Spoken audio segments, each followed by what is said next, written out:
Hello, this is Microphone Media. Please like, subscribe, and share. Thank you. ሰላም ጤና ይስጥልኝ። እንደምን ዋላችሁ፣ እንደምን አደራችሁ። በመላው ዓለም ላይ ያላችሁ አድማጮቻችን ሰላም ለእናንተ ይሁን። ይህ ማይክሮፎን ሚዲያ ቁጥር 2 ነው። ለማይክሮፎን ሚዲያ ቁጥር 2 አዳዲስ የሆናችሁ አዲሱ ቻናላችን ነው። አድማጮቻችን ሰብስክራይብ ያላደረጋችሁ ሰብስክራይብ አድርጋችሁ ላይክ እና ሼር በማድረግ እንድታበረታቱት። ይህ ማይክሮፎን ሚዲያ ቁጥር 2 ከእናንተ ወደ እናንተ ነው። ህዝባችን ሁሉንም ኢንፎርሜሽን እየደወለ እየጻፈ ቴክስት እያደረገ እየላከልና ያለው ሪከርድ እያደረገ ፎቶግራፍ እያስነሳ ይሄ በጣም እናመሰግናለን። ለህዝባችሁ ልሳን እየሆናችሁ ነው ማለት ነው። በሁሉም አንግል ያላችሁ በተለይ ደግሞ አዲስ አበባ ያላችሁትን ምትልኩልን በእውነት በጣም ነው የምናደንቀው። ብዙ ፎቶግራፎች፣ ብዙ አውዲዮዎች እየላካችሁልን ነው። ግን በድምጻችሁ ማናሰማው ለእናንተ አደጋ እንዳይሆን ፈርተን ነው። አደጋ እንዳይሆን ነው። ድምጹን ስንቀይረው ደግሞ ትንሽ ሰው ደስ ስለማይለው ዝም ብለን በራሳችን የምናቀርበው መቅረብ ሲኖርበት እናቀርበዋለን። ለሪከርድም ይቀመጣል። ይህንን እያልኩኝ ሁላችሁንም እንደነሱ ሆናችሁ የዚህ ታሪክ ህዝባችሁን ልሳን ለመሆን ችግር ሲፈጠር ካያችሁ ያለ አግባብ እየተሰራ ነው በፖሊሶች በማንንም ይሁን ህዝብ እየተበደለ ካያችሁ ቀስ ብላችሁ ተጠንቅቃችሁ ፎቶግራፍ አንስታችሁ ቪዲዮ ቀርጻችሁ ብትልኩልን እኛም ለህዝባችን ልሳን እንሆናለን፣ እናጋልጣለን። ዛሬ ይዘንላችሁ መጥተን እንዳለ ነው በጣም የሚያሳዝን በጣም የሚያስደነግጥ እዚህ ጫካ ፕሮጀክት የተደረገ ነገር አለ። እሱን ወደ እናንተ እናመጣለን። በድምጽም የምናሰማችሁ አለ ማረጋገጫ እንዲሆናችሁ ለእናንተ። እስከ መጨረሻ ከኛ ጋር ቆይታችሁ አድምጡን እያልኩኝ ዛሬ ግን ልደት ነውና እንኳን አደረሳችሁ ለክርስትና እምነት ተከታዮች በሙሉ በመላው ዓለም ላይ ያላችሁ አድማጮቻችን እንኳን በዓለ ልደቱ አደረሳችሁ እያልን መልካም ምኞት እየተመኘን ይህንን ዓመት ይህንን ያለውን ይሄ ምን እንበለው ስም አውጡለት እስቲ የአብይ አህመድ መንግስት ከዚህ ይገላግለን ነው የምንለው። ህዝቡ ከዚህ ይገላገል። ምክንያቱም የማይደረግ ነገር የለም። በአሁኑ ጊዜ የማይደረግ ነገር የለም። እውነት ለመናገር የኢትዮጵያ ህዝብ ግፍ ሰርቶ ይሆን ወይ? ለምንድን ነው የሁሉም የሚቀጣ ያለው? ከላይ የመጣ ይሆናል ወይ ብዬ በጣም እጠራጠራለሁ። አንዳንድ ጊዜ ሊሆን ይችላል ወይ? ምክንያቱም ያ ሁሉ ሲሰራ ሲጣር ሲማር ሲፎካከር ይህን ያህል ሀብት አካበተ፣ ይህን ያህል ስራ ሰራ፣ ይህን ያህል ፕሮጀክት አለው፣ ይህን ያህል እንደዚህ ያለው፣ ይህን ያህል እየተማረ ነው፣ ፒኤችዲ ደረሰ፣ ማስተርሱ የያዘ፣ የመጀመሪያ ዲግሪውን የያዘ፣ ዶክተሮች ተመረቁ። ይህ ሁሉ ሲወራ የነበረ አሁን ግን የምንሰማ ያለ ነው የሚያስለቅስ የሚያሳዝን ነው። አንዱ እንቁላል 25 ብር የሚሸጥበት ጊዜ ደርሰናል አድማጮቼ። አንዷን ፍሬ እንቁላል 25 ብር እየተሸጠች ነው ያለችው። ከዛ በላይም ሊሆን ይችላል። ቢራ ምናምን አልኮል ተውት፣ ሰማይ ወጥተዋል። እሱ ሲውጣ ምንም ጥቅም የለውም።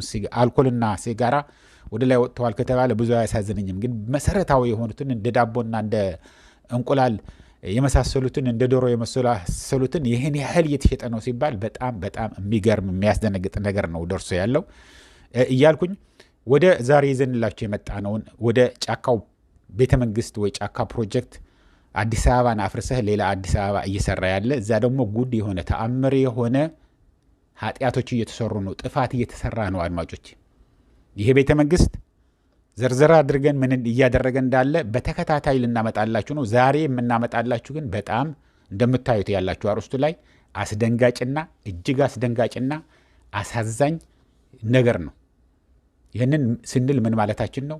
ከኛ ጋር ቆይታችሁ አሁንም አድምጡት። ሌሎች እንዲያደምጡት ግን ላይክ አድርጋችሁ ጀምሩት። አድማጮች ላይክ የምትለዋ ምንም አትከፍሉባትም። ላይክ የምትለዋ መጫን ማለት ሰው ወዶታል ብሎ ዩቱብ ስለሚዘረጋው ነው እንጂ ሌላ ምንም ጥቅም የለውም። ህዝባችን እንዲያየው ግን በሰፊው ከተዘረጋ ሰብስክራይብ ያላደረገም አዲሱንም እንዲያየውና እንዲጠነቀቅ ነው። ይህንን መንግስት ደግሞ ለመጣል ትንሽ ጠጠርም ብትሆን እንዲጥል ነው የምንፈልገው። ህዝባችን ሰምቶ ተባብሮ ሁሉም ጋር ሁሉንም ሲነግሩን ደውለው የሚነግሩን እኔ ጋር ብቻ እየመሰለኝ ነበር እኮ ምን አጥፍቼ ነው እያልኩ ነበር። ይህን ያህል ገንዘብ አምጣ፣ ይህንን አድርግ ሲባል እንዲህ በመሆኔ ነው ወይ ነበረ። ለካ ሁሉም ጋር ነው እንደዚህ የሚደረግ ያለው እያሉ ነው የሚጽፉልን የሚደውሉልን ያሉት። ስለዚህ ይሄንን ልሳን የምንሆነው ያለ ነው። እየደወላችሁ እየጻፋችሁ የምትልኩልን ያላችሁ እንደነሱ ሁኑ። አሁንም ይህንን ከፍተኛ የፈለጠ ከዚህ የበለጠ መልእክት ስለሌለ ነው ትንሽ ረዘም አድርጌ ነግሬያችሁ ያሉኝ። ሁላችሁንም ላኩልን። ስልክ ቁጥራችን በዋትስአፕ ነው የምትልኩልን 01 ብላችሁ ትጀምሩና 585 673 5563 ነው። እንደገና 01 585 673 55 63 ወይ ደግሞ 01 585 673 5563 በዚህ አድርጋችሁ ደውሉልን፣ ጻፉልን፣ ላኩልን እያልኩ ወደ ዛሬ ያዘጋጀነውን እንለፍ። እንግዲህ ይሄ ጫካ ፕሮጀክት አድማጮች ሲጀመር ጀምሮ እዛ ይኖሩ የነበሩ በሚሊዮኖች የሚቆጠሩ ያለምንም ካሳ ያለምንም ርህራሄ ጠራርጎ አባሮ በቃ እላያቸው ላይ እያፈረሰ ያባረራቸው ናቸው። አሁንም አልቆመም። ከየካ ሚካኤል በላይ ያለውን ጀምሮ ከካራ ጀምሮ እስከ ጫፍ ወደ ፈረንሳይ ለጋሲዮን አካባቢ የሚደርስ ከላይ እንዳለ ነው። አዲስ ከተማ እየሰራ ነው። ሙሉ ከተማ ሊሰራ ነው ይሄ ሰውዬ። ውስጡ ግን የማይደረግ ነገር የለም። እዛ ቤተ መንግስት እንግዲህ የሚፈልጋቸውን ሰዎች እዛ እንዲከቡት አጠገቡ እንዲሆኑ ሀብታሞቹ፣ ኤሊቶቹ ድሃ የማይታይበት ከተማ እንዲሆን ነው የሚፈልገው። በዚህ ቤተ መንግስት ከዚህ ከቤተ መንግስቱ ጀምሮ እስከ 4 ኪሎ ቤተ መንግስት አንደርግራውንድ መሄጃ አለ፣ ማንም የማያውቀው። በዚህ ቤተ መንግስት ውስጥ የማይደረግ ጉድ የለም፣ ያልተሰራ ጉድ የለም። የሚታየውን አይደለም የምንነግራቸው ያለ ነው፣ የማይታየውን ከመሬት በታች ያለውን። አብይ አህመድ 1000 ዓመት ነው ወይ 1 ሚሊዮን ዓመት ነው ወይ ሊኖር ነው እንዲህ ብለህ የሚያጠራጥር ነው። ምን አይነት እምነት ነው ያለው ይሄ ሰውዬ? ምን አይነት እግዚአብሔር ሲል ትሰሙታላችሁ። ያው ፕሮስፐሪቲ የታወቀ ነው። እዚህ አሜሪካን ሀገር የምንኖርበት ሀገር ቀላል የማይባል ቁጥር ያላቸው የሚከተሉት እምነት ነው። ይህንን ደግሞ በቃ እኔ ሀብታም ነኝ፣ ሁሉ ነገር አለኝ፣ ምንም ነገር ያጣሁት ነገር የለም ብለህ እመን፣ ከዛ በኋላ ሀብታም ትሆናለህ ነው የሚልህ፣ ምንም ነገር ሳታደርግ። ልክ አብይ አህመድ እንደሚለው እናንተ አይናችሁ ስለማታዩ ነው እንጂ ሁሉ ነገር ጠግበዋል፣ ሁሉ አለ፣ ሁሉ ተፈሷል፣ ሁሉ አለ። እናንተ ችግራችሁ ስለማታዩት ነው። አይናችሁ ታወራችኋል፣ ተጨፍኖ ስላለ ነው። ብታዩ ኑሮ ታዩቱ ነበር እንደሚለው እንደዛ አድርጎ ሲያስበው ሀብታም የሆነ ሰው ነው የሚመስላቸው። ይሄ የእምነቱ አካል ነው። ግን ይሄ እምነትና አሁን የሚያደርገው ያለው በዛ ጫካ ፕሮጀክት ደግሞ በጣም የሚገርም ጭራሽ ከእምነት ጋር ምንም ግንኙነት የሌለው ነው። ጫካ ፕሮጀክቱ ብቻ ላይ እንዳልሆነ ታውቁታላችሁ። ሰው እያለቀ ነው ተብሎ እኮ ሕጻጽ ትግራይ ላይ ተርበዋል፣ አጥንትና ቆዳቸውን ብቻ ተጣብቆ አዛውንቶችም ወጣቶችም ህፃናትም እየተራቡ ነው ብለው መላው የኢትዮጵያ ህዝብ ተባብሮ ለነሱ እንልካለን ብሎ ልብስ፣ ዘይቱም፣ ጫማው፣ ምንም ሁሉ ያለውን ነገር አዋጥቶ ሲልክ እኮ አይሆንም ብሎ አቃጥሎታል። መንገድ ላይ ቆይተው 16.6 ሚሊዮን ብር ከእነዚህ ቲክቶክ ያሰባሰቡትን እኮ ሰብስቦ አምጡ ብሎ ቀምቶ ወስዶታል። ስለዚህ ይሄ ርህራሄ ያለው ልትሉ አትችሉም። በዛ ደግሞ አለፍ ብሎ ደግሞ ምን ያደርጋል? 30 የማይሞሉትን የአዋሬ ነዋሪዎች ማዕድ ማጋራት ብሎ ደግሞ ሲቀልድባቸው ይውላል። ይህንንም ገንዘብ የሚያመጣው ከሀብታሞች ነው። ለአንዱ ሀብታም ይደውልና ይህን ያህል ሚሊዮን እስቲ ስጠን ይባላል። ከዛ በኋላ ተገዝቶ ለእነሱ አካፈለ ይባላል። እንዴት አይነት ጭካኔ፣ እንዴት አይነት ርህራሄ የሌለው፣ እንዴት አይነት ስራ እንደሆነ ይህንን ልነግራችሁ አልችልም። እና አሁን የሰማነው ጉድ ከዚህ በፊትም ነግረናቸዋል። ከቤተ መንግስቱ ወደ ቦሌ ኢንተርናሽናል ኤርፖርት፣ ከቤተ መንግስቱ ወደ 4 ኪሎም የሚወስደውን አንደርግራውንዶች አሉ። በውስጡም እስር ቤቶች እየተሰሩ ነው። በውስጡ ስውር የሆኑ መግረፊያ፣ መቀበሪያ፣ ማሰቃያ እስር ቤቶች እየተሰሩ ነው። ይህንን የሚሰሩት ደግሞ ጥቂት በሆኑ ሰዎች ተመርጠው ከደቡብ ክልል የመጡ ናቸው። ደቡብ ኢትዮጵያ ክልል የመጡ እነሱ እንግዲህ በግንባታ በአንዳንድ በሁሉም ነገር በቴክኒካል በሆነ ነገር ጎበዞች ናቸው። እሱ ጠንክረው ነው የሚመጡት። ድንጋይ በመጥረብ ድንጋይ በመደርደር ኩብልስቶን በመጥረብ ሁሉን ነገር የሚሰሩት እንግዲህ እንደምታውቁት ከደቡብ አካባቢ የመጡ ናቸው። እና ከደቡብ አካባቢ የመጡት ፕላስ ደግሞ የፕሮቴስታንት እምነት ተከታዮች የሆኑት ናቸው። እዛ ሰብስቦ ሲያሰራቸው የነበሩት ከዛ የመጡ ናቸው። ከሰው ጋር አይገናኙም፣ ከቤተሰቦቻቸው አይገናኙም፣ ስልክ የላቸውም። ሁሉም ነገር ተቀምጠው ነው እዛ አንደርግራውንድ ያለውም ሲሰሩ የነበሩ ድብቅ የተባሉትን ነገሮችን ሲሰሩ የነበሩት ማለት ነው። ድብቅ የሆኑትን ቤተ መንግስትም ስር ያለ የተለያዩ ድብቅ የሆኑ መንገዱንም ብለናቸዋል፣ እስር ቤቱንም ብለናቸዋል፣ መግረፊያ ክፍል ብለናቸዋል። ብዙም የሚያስደነግጥና ሰው ሊያየው ሊያውቀው የማይፈልገው አብይ አህመድ አንደርግራውንድ ነው ያደረገው፣ ከመሬት ስር ማለት ነው፣ ከቤተ መንግስቱ ስር። አሁን 4 ኪሎ ቤተ መንግስት ምኒልክ ቤተ መንግስት ከስሩ ከቤተ መንግስቱ እኔ አይቼዋለሁ። ከቤተ መንግስቱ ስር ጠጅ ቤት ነበረ ድሮ። ጠጅ እንግዶች ለቤተ መንግስት ለሚመጡ ለምናምን የሚቀርብ የሚጣልበት ጠጅ የሚጣልበት ከቤተ መንግስቱ ስር ነበረ። ደርግ ግን ምን አድርጎት ነበር? ያ ጠጅ ኩለር አንደርግራውንድ የነበረውን እስር ቤት አድርጎት ነበር። ብዙ የምናውቃቸው ሰዎችም እዛ ታስረው ተገርፈው ከዛ በኋላም የተገደሉ አሉ። አሁን ከዛ የባሰ ነው። ይሄ ጥልቅ የሆነ ጉድጓድ ሰርተው እየሰሩ የነበሩ ነበሩ። እነዚህ ግን የት እንዳሉ አሁን አይታወቅም። የት እንዳሉ አይታወቅም። እንግዲህ የት እንደሚኖሩ እናንተም ግምቱን አታጡትም። የሉም፣ ጠፉ። ይሄ እኛ ብቻ አይደለም የምንለው ያለ ነው። አድምጡት። ይሄንን ጉድ ነው። የኢትዮጵያ ሕዝብ ይህንን ነው ተሸክሞ የሚሄድ ያለው። ይሄ ነው ሙሴያችን አሻጋራችን ተብሎ የሚደግፍ ያለው። እውነት ለመናገር ደጋፊ እንኳን የለውም። ደጋፊ የፈራ በሙሉ አካባቢው ላይ ያሉት አሁን ለምሳሌ እነዚህ ሚኒስትሮች የሚባሉትን ከነጌታቸው ረዳ ጀምሮ አብልቶ አጠጥቶ ይህን ያህል ስረቁ ብለው ከዛ በኋላ ሲሰርቁ፣ ሲሸረምጡ፣ ሲጠጡ፣ ሲሰክሩ፣ ሲንገላወዱ ሁሉን ነገር በቪዲዮ ይቀርጽና ወደኛ እንዴት አወቅክ ብትሉኝ ቪዲዮውን ስለሚልኩልን ነው። አሁን የጌታቸው ያልተላከልን ቪዲዮ የለም።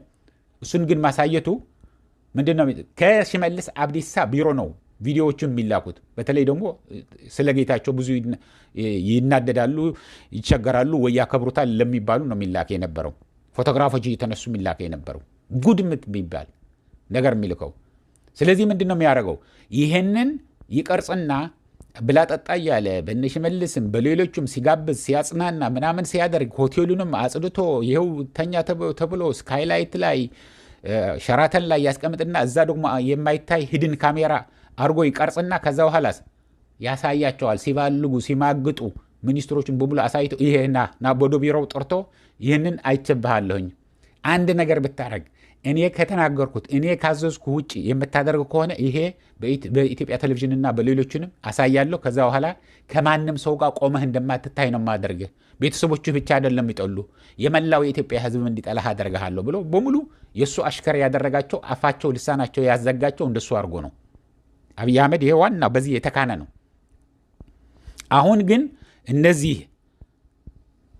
ቤተ መንግስት ስር ሲሰሩ የነበሩ በድብቅ የት እንደተሰራ እስር ቤቱንም ሁሉንም ሚስጥራዊ የተባለ ሰው እንዲያየው የማይፈልገውን የተሰራውን ሲሰሩ የነበሩት ከሰው ተለይተው ከቤተሰቦቻቸው ተለይተው ሞባይላቸው ተቀምጠው ሲሰሩ የነበሩት አሁን ጠፍተዋል።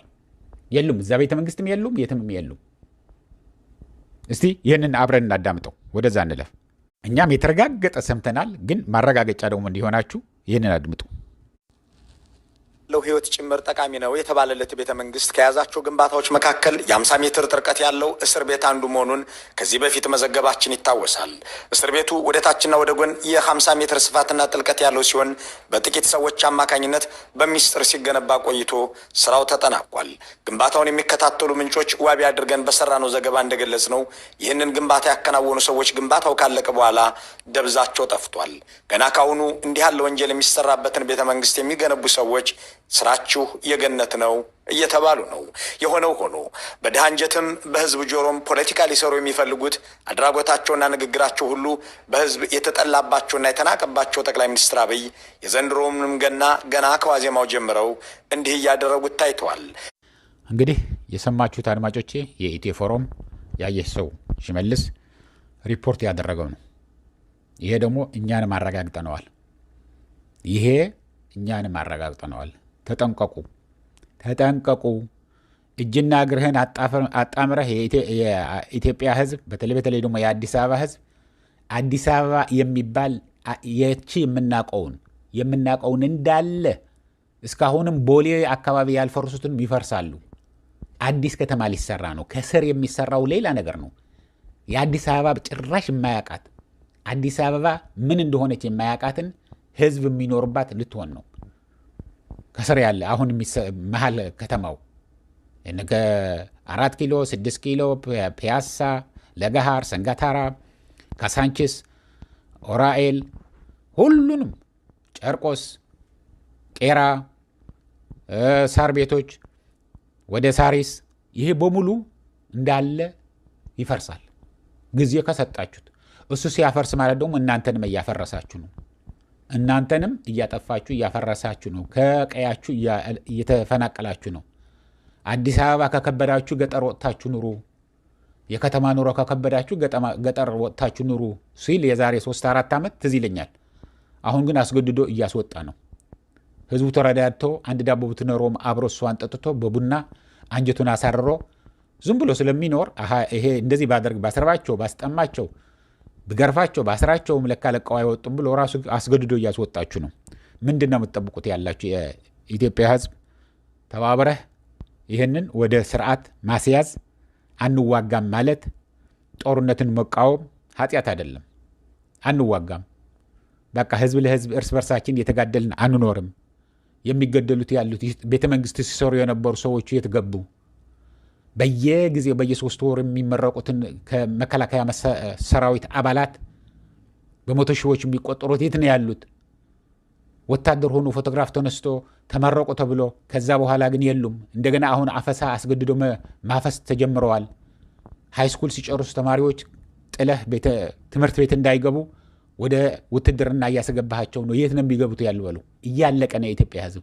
ያለ ወጣት እየቀረ ነው። አንድ ጄኔሬሽን እየጠፋ ነው። አንድ ጄኔሬሽን ከጠፋ ደግሞ ብዙ ጉዳት ነው ለሀገሪቷ። የ27 ዓመቱ ነው ጨለማ ወይስ አሁን ነው? እናንተ ጻፉ። ምን ይመስላችኋል? ይህንን እያልኩ መልካም ዓመት በዓል እስከሚቀጥለው ጊዜ ድረስ ሰላም፣ ደህና ዋሉ፣ ደህና ደሩ። የሚቀጥለው ዓመት ሌላ ነገር የምናይ ያድርገን። አድማጮች ተስፋ ያለው ነገር እንዲሆን እየተመኘሁ ነው። ቻው።